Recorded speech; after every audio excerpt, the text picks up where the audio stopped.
يا جماعة أجسامنا ربنا خلقها إن إحنا دايما ننجو، يعني هي مهيئة للنجاة حتى مش للحضارة، يعني مش إن إحنا نبني لا، للنجاة. صباح الخير أو مساء الخير أو يوم جميل عليكم في أي مكان وفي أي زمان أنتوا بتسمعوني منه فيه. أنا دكتورة سيلين.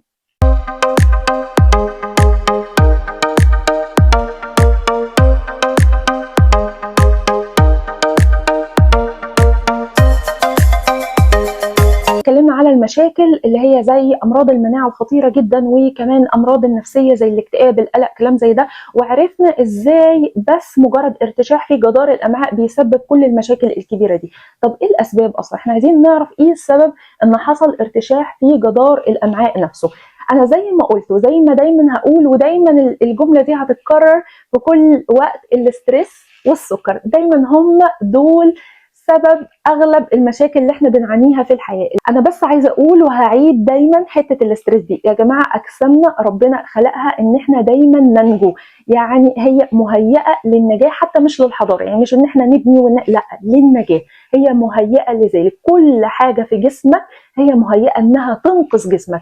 انت في مشكله صدقني هتوجد حل للمشكله دي، جسمك هيطلع له قدرات مختلفه عن الوضع الطبيعي. لازم نؤمن ونصدق بحاجه زي كده عشان نسيب بكره لبكره، ما نقعدش نشيل هم النهارده ونقعد نفكر ونقعد نقلق. سيبها، ربنا انقذنا من مشاكل كتيره مرت في حياتنا، برضو ربنا هينقذنا برضو من مشاكل تانية هتحصل، ودي طبيعه الحياه. نرجع تاني ونقول الاسترس ايه، ليه هو بيسبب ارتشاح في جدار الامعاء. زي ما انا قلت ان لما بيحصل ستريس على الانسان هو بيفرز هرمون اسمه هرمون الكورتيزول، اللي هو هرمون الاستريس ده بيثبط المناعه. من ضمن جهاز المناعه، من ضمن حاجه في جهاز المناعه اسمها سكريتوري اميونوجلوبولين ايه، دي حاجه موجوده في جهاز المناعه، هي اصلا مسؤوله عن الروابط، مسؤوله عن بطانه جدار المعده. يعني الكورتيزول زاد، اتثبط جهاز المناعه، قل معايا سكريتوري اميونوجلوبولين راحت الروابط اللي موجوده في جدار الامعاء اتكسرت، فالبوابات اتفتحت، يلا بقى يدخل كل السموم، يدخل بقى كل الميكروبات. بالنسبه للسكر، السكر مشاكله كتيره جدا من الاخر وببساطه شديده. السكر ده يا جماعه زي ما اتفقنا ان احنا عندنا بكتيريا موجوده بشكل طبيعي ربنا خلقها لنا في الامعاء بتاعتنا.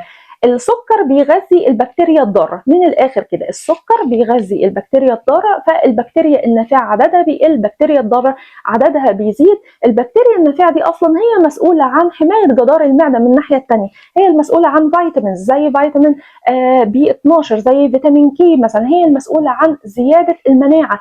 فمعنى ان نسبه البكتيريا النافعه انخفضت والبكتيريا الضاره ارتفعت، معنى كده ان جدار الامعاء غير محمي بشكل مباشر، في اي حاجه هتعرف تدخل تزق نفسها كده وتدخل لمجرى الدم او تدخل للجسم تبتدي تضره. ده بالنسبه للسكر. الحاجة الثالثة اللي أنا هجمعها مع بعض، هقول الفاست فود مع المضادات الحيوية، وهتعرفوا دلوقتي ليه أنا جمعت الاثنين مع بعض. الفاست فود اللي أنا بتكلم عليه مش بس البرجر والحاجات اللي أنا مثلا بشتريها من ماكدونالدز أو الحاجات اللي بره، لا، أنا بتكلم كمان عن أي حاجة معلبة، أي حاجة أنت تجيبوها في كيس مقفول أو في باكيت في علبة مقفولة أكل طبعا، حتى وإذا كان التوست. بسبب ايه؟ الاكل ده موجود فيه مواد حافظه، المواد الحافظه دي بتحافظ على الاكل لمده طويله، ممكن مثلا حتى تقعد 6 شهور، ممكن تقعد سنه، لحد ما حضرتك تبتدي تاكل الاكل ده. طب ايه المواد الحافظه هتعمل ايه؟ المواد الحافظه دي لما حضرتك هتاكلها هتروح تضرب في البكتيريا النافعه الموجوده في الامعاء بتاعتك، ونرجع لنفس النقطه ان البكتيريا النافعه هتقل والبكتيريا الضاره هتزيد، فمن هنا جدار الامعاء هيتم اختراقه بشكل سريع جدا. طب ليه انا عملتها في نقطه واحده مع المضادات الحيويه؟ لان المضاد الحيوي بيقوم بنفس الشيء. المضاد الحيوي طبعا اقوى بكتير جدا، لا يقارن بالمواد الحافظه الموجوده في الفاست فود، لكن هو نفس الشيء، هو بيدخل على الامعاء يموت الاثنين، البكتيريا النافعه والضاره، فيسمح لدخول السموم والميكروبات العاديه بعد طبعا الانتهاء من جرعه المضادات الحيويه مثلا لمده اسبوع او حاجه. خلاص بعد اسبوع اصلا انت مش عندك اي بكتيريا موجوده في الامعاء. البكتيريا اللي كانت بتحافظ او بتعمل جدار عازل بتمنع دخول السموم او البكتيريا الضاره الثانيه انها تدخل جوه الدم، خلاص الجدار ده انتهى، ما بقاش موجود، البكتيريا النافعه ماتت، هوب راحت دخلت. وهنا لازم اذكر حاجه مهمه جدا، هي كلينيكال ترايلز، يعني هي حاجه دوكيومنتير ممكن نقول عليها، يعني حاجه متوثقه. هم جابوا فار، شالوا من الامعاء بتاعته كل البكتيريا، سواء البكتيريا النافعه سواء البكتيريا الضاره. وطبعا هم كشفوا عليه واتاكدوا ان هو سليم ومعافى 100%. طبعا هم حاطينه في مكان مقفول معقم بعيد عن اي ميكروبات، بعيد عن اي شيء.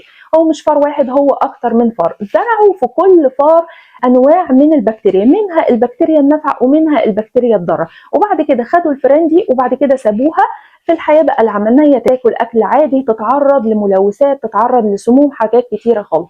وجدوا ان الفئران اللي اتزرع فيها البكتيريا النافعه جسمها تطور جدا جدا جدا، وجهاز المناعه بتاعها بقى قوي جدا، وقدرت انها تعيش وتكمل. بعض الفئران التانية اللي اتزرع فيها بس البكتيريا الضاره في الامعاء، اللي هي اوريدي برضو موجوده عندنا بس بنسبه اقل، ماتت. يعني هي ما قدرتش اصلا تكمل، او مناعتها ضعيفه جدا واصبحت مريضه وماتت. فانتم متخيلين فايده البكتيريا النافعه الموجوده في الامعاء قد ايه ليها تاثير قوي جدا على جهاز المناعه بتاعنا. فالمواد الحافظه الموجوده في الفاست فود وكمان المضادات الحيويه هي بتقتل الميكروبات اللي موجوده في الامعاء. بالنسبه للجلوتين، دايما نسمع عن اكل جلوتين فراي، يعني ما فيهوش جلوتين. لازم اوضح حاجه مهمه جدا. الجلوتين ده في الاول هي ماده موجوده زي مثلا العيش الابيض، موجود فيها نسبه كبيره جدا الجلوتين، اللي هو في القمح اللي بيتعمل منه العيش الابيض. في فرق ما بين الجلوتين انتوليرانس والجلوتين كسبب من اسباب امراض المناعه الذاتيه او ارتشاح جدار الامعاء. فرق كبير جدا. جلوتين انتوليرانس معناه ان جسمي مش عارف يهضم الجلوتين، زيه زي اي ماده تانية. انا ربنا خلقني كده، ما بفرزش الانزيمات اللي هي بتكسر الجلوتين وبعد كده بيتم امتصاصه، ما بفرزهاش الانزيمات دي خالص. فعشان كده بيجي لي اعراض في الامعاء او المعده بتاعتي، زي مغص مثلا، انتفاخات، غازات، حاجات زي كده، لكن ملهاش اي علاقه بارتشاح في جدار الامعاء، مجرد عدم هضم الجلوتين. طيب المشكله بقى الثانيه اللي هو سبب من اسباب ارتشاح جدار الامعاء، كل لما ازود الجلوتين في اكله كل لما يتم افراز حاجه اسمها زونولين. الماده دي لما بيتم افرازها هي المسؤوله عن تكسير الروابط او فتح الشقوق اللي ما بين جدار بطانه الامعاء. يعني كل ما اكل الجلوتين، عيش مثلا ابيض، كل ما يزيد تصنيع الزونولين، كل ما يتم ارتشاح جدار الامعاء، بيتم تفكيك الروابط وفتح البوابات ودخول بقى الميكروبات والسموم وحاجات زي كده اللي بتسبب بعد كده امراض المناعه الذاتيه. لذلك انا دايما بنصح حتى لو الشخص ما عندوش جلوتين انتولرنس، حتى لو الشخص ما عندوش اي مرض من الامراض السيئه اللي احنا اتكلمنا عليها، برضو يفضل بقدر الامكان ان احنا نبعد عن الجلوتين، لان هو ذو بيزود افراز الماده دي، والماده دي اصلا هي بتكسر الروابط. فممكن الشخص اللي بيكثر في تناولها يحصل ان ماده الزونولين دي تزيد جدا عنده، فيتم بعد كده تكسير الروابط وارتشاح المعده، وبعد كده يعاني بعد سنوات. اعراض وتشخيص ارتشاح جدار الامعاء. طبعا يعني هي صعبه شويه ان احنا نقرر 100% ان احنا عندنا ارتشاح جدار الامعاء، لكن انا هقول لكم ايه الحاجات اللي تديني هنت ان فعلا ممكن يكون عندي ارتشاح جدار الامعاء، او ان هي دي اللحظه اللي لازم اروح فيها لطبيب عشان فعلا ياكد لي اني انا عندي ارتشاح في جدار الامعاء. اول حاجه اعراض الهايبوثايرويد، احنا بنقول عليها زوب كلينيكال هايبوثايرويد. ايه الزوب كلينيكال هايبوثايرويد؟ ايه الهايبوثايرويد؟ احنا عندنا غده هنا اسمها الغده الدرقيه بتفرز هرمونات زي ثايروكسين، تتغايوتيفير، دي موجوده بشكل طبيعي. لما بتقل، لما تحصل مشكله في الغده دي، الهرمونات اللي هي بتفرزها بتقل في الدم، فبيظهر علينا بعض الامراض زي الخمول، التعب، الواحد بينام فترات طويله ويصحى برده تعبان زي ما هو. طبعا للاسف الاعراض دي موجوده في امراض كتيره، فعشان كده بقول لكم يعني مجرد اللي انا بقوله ده بس يديني هنت ان ممكن يكون عندي ارتشاح في جدار الامعاء عشان اتوجه للطبيب اللي ياكد لي 100%. فلما بيحصل حاجه زي كده، لما مريض مثلا على سبيل المثال يجي لي ويقول لي حاجه زي كده، بعمل له على طول تحليل الهرمونات دي. لما الهرمونات تكون سليمه 100% وعنده كل الاعراض موجوده بس الهرمونات سليمه، فانا كده بقول ان هو عنده زوب كلينيكال هايبوثايرويد. من الاخر كده عنده ارتشاح في جدار الامعاء بنسبه كبيره، يعني الامعاء مفتوحه فبتدخل سموم، فالسموم دي هي اللي مأثره على الجسم كله، فمخليه حاسس بخمول وتعب واجهاد بشكل متواصل. الحاجه الثانيه لما انا اساله اقول له انت دايما بتتعدي، دايما بتاخد مضادات حيويه في الفتره اللي فاتت، يقول لي ايوه انا عندي عدوى بكتيريه دائمه متكرره مزمنه. برضو في الحاله دي انا ببقى شبه متاكده ان هو عنده مشكله في جدار الامعاء. زي ما احنا قلنا البوابات بتتفتح، الميكروبات عماله فتدخل عماله تصيب اعضاء الجسم. مشكله مثلا في البول، في الجهاز البولي، دايما كحه، عنده مشاكل دايما في الجهاز التنفسي بسبب عدوى بكتيريه. في الحاله دي هو عنده مشكله في البوابه اللي عماله تفتح لكل الميكروبات انها تدخل جوه الجسم. فعلى طول بعمل له حاجه من الاثنين. في بعض الاطباء بيختاروا ان هم على طول يعملوا منظار، المنظار ده يقول لي 100% هل هو عنده ارتشاح في جدار الامعاء ولا لا. والحاجه الثانيه اللي ممكن اسهل شويه للناس مثلا امكانياتهم مثلا اضعف شويه، بحطه على نظام غذائي صارم جدا لمده 3 ايام، واقول له تعالى لي بعد 3 أو 4 ايام. اذا الحاله اتحسنت، يعني الخمول ده قل منه، ما تعداش، ما حصلوش اي مشكله، في الحاله دي يبقى انا فعلا بنسبه كبيره بتاكد ان هو عنده ارتشاح في جدار الامعاء. وبعد كده بحوله بقى للعلاج البروتوكول اللي احنا في الفيديو اللي جاي هنتكلم على طرق العلاج او البروتوكول المستخدم لعلاج ارتشاح جدار الامعاء.